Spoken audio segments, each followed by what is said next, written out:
अब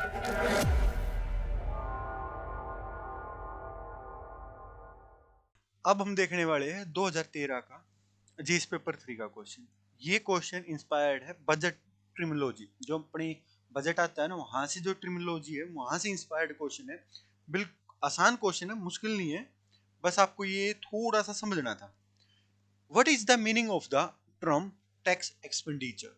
कि भैया डायरेक्ट आपसे पूछ लिया है कि इस टर्म का जो मीनिंग है वो बता दो। Taking housing sector as an example, discuss how it influence the budgetary policy of the government. 10 number का क्वेश्चन है और आराम से 200 वर्ड्स में लिखना है। क्वेश्चन क्या है कि भैया टैक्स एक्सपेंडिचर बता दो। टैक्स एक्सपेंडिचर के बाद आपको ये भी बताना है कि हाउसिंग सेक्टर को लेके अपने गवर्नमेंट की पॉलिसीज वगैरह को कैसे इन्फ्लुएंस करता है। ठीक, इसमें सबसे पहले तो आपको पता होना चाहिए टैक्स एक्सपेंडिचर है क्या। नाम से ही पता चल रहा है, जैसे आप ना बचपन में निकालते थे ना कि अच्छा भाई फोटो फोटो मतलब लाइट सिंथेसिस मतलब बनना, ऐसे ही टैक्स मतलब अपना जो हमें पे करना, एक्सपेंडिचर खर्चा, कि जो टैक्स पे खर्चा हो गया। मतलब सिंपल सी बात ये है कि गवर्नमेंट ना छूट दे देती है एक टाइप से, कि गवर्नमेंट को 100 रुपए मिलने थे, बट गवर्नमेंट ने बोला कि भैया इस सेक्टर में अगर फोर से हाउसिंग सेक्टर है, इसमें अगर आपकी ये कंडीशन अगर आप फुलफिल कर रहे हो तो आपको 20 रुपए की छूट मिल जाएगी। आपको कितना पे करना पड़ेगा? 80। होना कितना चाहिए था? 100। मिला कितना सरकार को? 80। जो 20 रुपए की छूट मिल गई वो एक टाइप से सरकार के लिए क्या हो गया? टैक्स एक्सपेंडिचर हो गया। होता रहता है, ये अपना करते रहते हैं गवर्नमेंट ये वाला काम। अब इस चीज का ये वाली तो डेफिनेशन में आ गया अपना। डेफिनेशन में अगर फोर से मान के चले हम, जो हम आईबीसी की पॉलिसी लेके चलते हैं, आईबीसी, आईबीसी में एक तो क्या हो गया, आई में इंट्रोडक्शन, टैक्स एक्सपेंडिचर लिख दिया हमने। बॉडी पार्ट में क्या लिखना था कि ये जो टैक्स एक्सपेंडिचर है हाउसिंग सेक्टर में कैसे इन्फ्लुएंस करता है, और कंक्लूजन। कंक्लूजन या वे फॉरवर्ड, देखो गवर्नमेंट ये काम करती आने लग रही, इसका मतलब कुछ ना कुछ अच्छा इफेक्ट रहता होगा ना।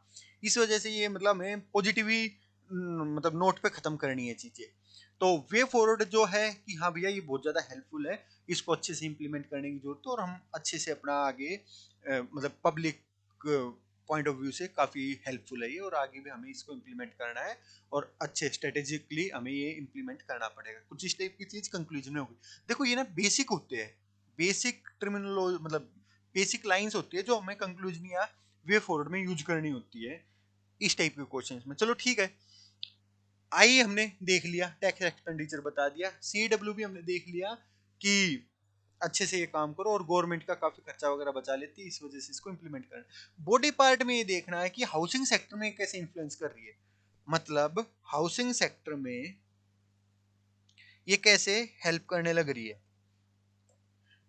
अब अपना देख के चलो हाउसिंग सेक्टर में क्या हो रहा है कि अगर आप घर बना रहे हो तो उसमें क्या होता है कि आपको ना होम लोन मिल गया, होम लोन का जो भी इंटरेस्ट लगा उस पर आपको टैक्स में छूट मिल जाती है।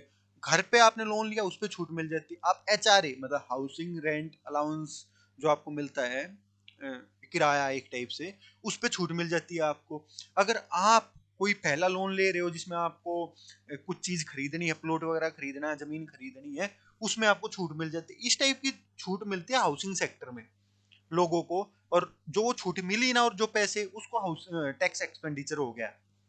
अब ये गवर्नमेंट को ही कैसे अफेक्ट करता है या पूरी पॉलिसीज पे कैसे मतलब प्रभाव डालता है, वो डालता है इसलिए कि हाउसिंग सेक्टर है। अब गवर्नमेंट सोचती है कि मेरे को ना गरीबों को घर बना के देना है, तो उसमें करप्शन वगैरह के स्कोप रहते हैं। बट यहाँ पे अगर आप किसी को मॉनेटरी बेनिफिट दे रहे हो तो वो घर अपने आप बना लेगा, करप्शन के चांस कम हो गए, सरकार का बर्डन कम हो गया। दूसरा, इंफ्रास्ट्रक्चर ज्यादा बन रहा है। इंफ्रास्ट्रक्चर इन सेंस कि लोग थोड़ा सा गवर्नमेंट ने सपोर्ट कर दिया, थोड़ा बहुत अपना इंतजाम कर लिया और थोड़ा बहुत और कहीं से सपोर्ट लेके अपनी चीजें, एक टाइप से लिविंग स्टैंडर्ड बढ़ रहा है। अल्टीमेट लिविंग स्टैंडर्ड बढ़ रहा है तो बेनिफिट तो गवर्नमेंट को ही हो रहा है ना। इस चीज से इफेक्ट अफेक्ट करता है गवर्नमेंट पॉलिसीज को, और ये एक टाइप से हेल्प ही करता है गवर्नमेंट को अपने जो एम है, टारगेट है, उसको अचीव करने में। गवर्नमेंट देखो एक कोई झुग्गी झुपड़ी में रहने लग रहा है, वहां पे बीमारी का भी स्कोप है, हेल्थ के ऊपर खर्चा करना पड़ेगा, इस टाइप की चीजें। बट वही चीज एक अच्छी जगह पे रहने लग जाए, थोड़ा हाइजेनिक सोसाइटी में रह रहा है इंसान, तो बीमारी के चांस कम है, तो हेल्थ पे भी कम खर्चा होगा, तो गवर्नमेंट को भी तो फायदा है ना। तो इस हिसाब से चीज़ें अपना गवर्नमेंट पॉलिसीज को इफेक्ट करती है। अच्छी पॉलिसी है, अच्छा छूट देनी चाहिए और ये चीज़ें है, और लास्ट में इम्प्लीमेंटेशन वगैरह और अच्छे से, और इसका दायरा है वो बढ़ा देना चाहिए। Scope of this policy should be extended. इस टाइप की बातें हमें लिखनी है और बात खत्म। तो thank you, enjoy the Joy of life.